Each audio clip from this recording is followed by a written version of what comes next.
হর হর মহাদেব। বন্ধুরা, আশা করি তোমরা ভালো আছো, ভালো থাকো এবং সবাইকে ভালো রাখো। তো আমাদের ভারতবর্ষে মহাকুম্ভ শুরু হয়ে গেছে। তো এই মহাকুম্ভ প্রয়াগে শুরু হয়েছে 13ই জানুয়ারি থেকে। তো মহাকুম্ভর কথা বলতে এলে তো অমৃত ভাণ্ডারের কথা চলে আসে, বাবা ভোলেনাথের কথা চলে আসে। তো বাবা ভোলেনাথের কথা না বলে থাকা যাচ্ছে না, তাই জন্য বন্ধুরা তোমার পাশে এসছি আমি। যখন সমুদ্র মন্থন হয়েছিল তখন দানব এবং দেবতাদের মধ্যে প্রচন্ড সংঘর্ষ হয়ে সমুদ্র মন্থন করেছিল।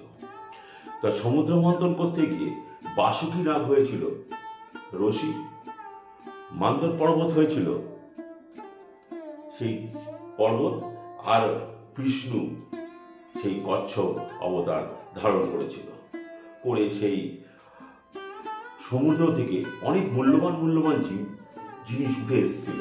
তার মধ্যে সব থেকে কঠিন জিনিস একটা উঠে এসেছিল, সেটা হলো কালকুট বিষ।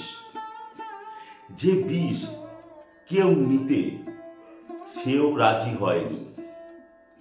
তাহলে কে করবে এই বিষ? কে পান করবে? এই ব্রহ্মাণ্ডকে কে বাঁচাবে?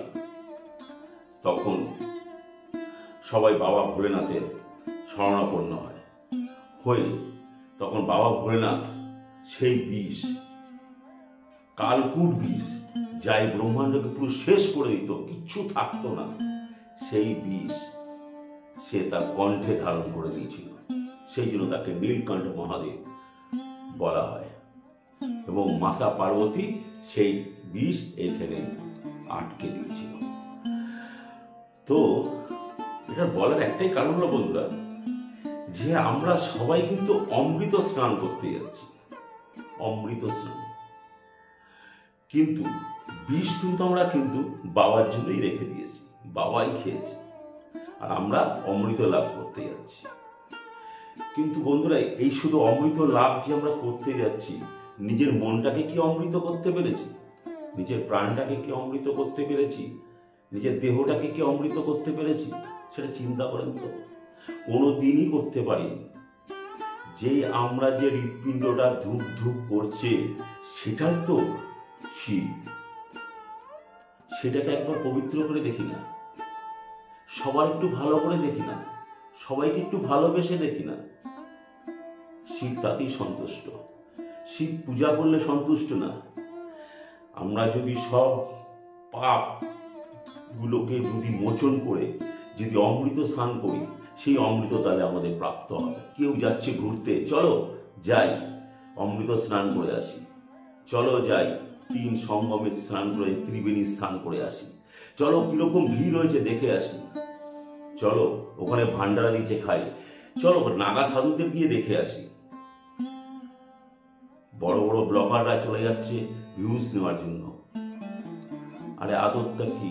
মন থেকে আমিও ভিডিও করছি, আমিও ব্লগার, কিন্তু মন থেকে পাপটাকে মুছে দিতে হবে, দিয়ে পুণ্যটাকে অর্জন করতে হবে। সেটা হলো জীবকে ভালোবাসতে হবে। ঘরের ধারে যদি একটা কুকুর আসে, তার গায়ে জল ছিটিয়ে তাড়িয়ে দিই, কেন একটা বিস্কুট দিলে কি তোমার কম পড়ে যাবে? পড়ে যাবে না। কত টাকাই তো কত দিকে নষ্ট করে ফেলো। তোমাকে যে সৃষ্টি করেছে তাকেও সে সৃষ্টি করেছে। একটা মশাকেও যে সৃষ্টি করেছে, আমাকেও সেই সৃষ্টি করেছে। তোমার অধিকার নেই কাউকে অবহেলা করার। অবহেলাটা বন্ধ করো, করে পাপটাকে ফেলে চলো পুণ্য স্নান করে আসি। হয়তো আমার কথাগুলো খুব খারাপ লেগেছে বন্ধুরা, যদি কোনো ভুল কথা বলে থাকি ক্ষমা করে দিও, কিন্তু এটাই বাস্তব। আমরা সবাই যাবো এই মহাস্নানে, এই কুম্ভ মেলায়।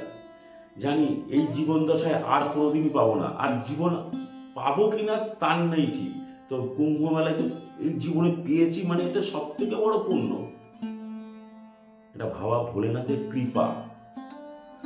তা বাবা ভোলেনাথের কৃপা পেতে গেলে আগে জীবকে ভালোবাসতে হবে।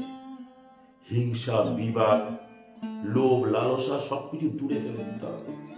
দিয়ে নিজের জীবন যেরকম সবার জীবনকে সেরকমই ভাবতে হবে, তাহলেই পুণ্যস্নান এমনি হয়ে যাবে। তারপর তো ত্রিবেণী সঙ্গম রয়েছে, ভোলেনাথ তো রয়েছে, সব সময় তোমার দেখবে। দেখো না, করে দেখো না, ভালো হবে, খারাপ কিছু হবে না। 29 তারিখে যে মৌলিক অমাবস্যায় যে স্নান রয়েছে, 28 তারিখে সন্ধ্যে 7টায় অমাবস্যা লাগছে, এবং 29 তারিখ পুরো এই অমাবস্যা থাকবে মৌলিক অমাবস্যা।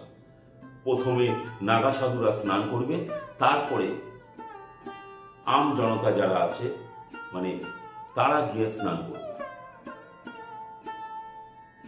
সেই জন্যই সব কিছু ছুঁড়ে ফেলে দিয়ে আমরা পাপটাকে মোচন করে গঙ্গা স্নান করে ত্রিবেণী স্নান করে ঈশ্বরের কাছে কামনা করি আর কোনো আমরা খারাপ কাজে লিপ্ত হব না, আমরা ভালো থাকব। যদি আমার কথায় খুব খারাপ লেগে থাকে আমাকে ক্ষমা করে দিও, আর কমেন্ট বক্সে সবাই হর হর মহাদেব লিখতে বলো না।